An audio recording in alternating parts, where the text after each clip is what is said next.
Mumbai Ahmedabad national high speed bullet train પ્રોજેક્ટની site પરથી કરોડો રૂપિયાના સામાનની ચોરી કરતી આંતરરાજ્ય ગેંગનો પર્દાફાશ થયો। પોલીસે બાતમીના આધારે સંદલપોર ગામની સીમમાં દરોડા પાડીને ચોરીના 16 ટન લોખંડના સળિયા, હાઇડ્રો ક્રેન, ટ્રેલર, સ્કોર્પિયો સહિત 99 લાખથી વધુના મુદ્દામાલ સાથે 7 આરોપીઓની ધરપકડ કરી। પકડાયેલા તમામ આરોપીઓ મૂળ હરિયાણા, ઉત્તર પ્રદેશ અને રાજસ્થાનના વતની છે। હાલ તેઓ સુરતના કડોદરા વિસ્તારમાં અંત્રોલી ગામે ભાડે રહેતા હતા, જ્યારે 4 વોન્ટેડ આરોપીઓ પણ છે।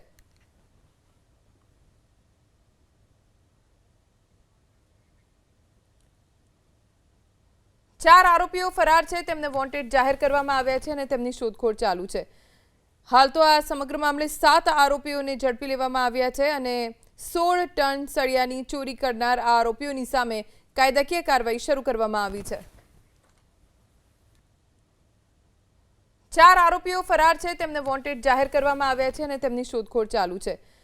हाल तो आ समग्र मामले 7 आरोपीओने झड़पी लेवामां आव्या छे अने 16 टन सळियानी चोरी करनार आ आरोपीओनी सामे कायदाकीय कार्यवाही शरू करवामां आवी छे।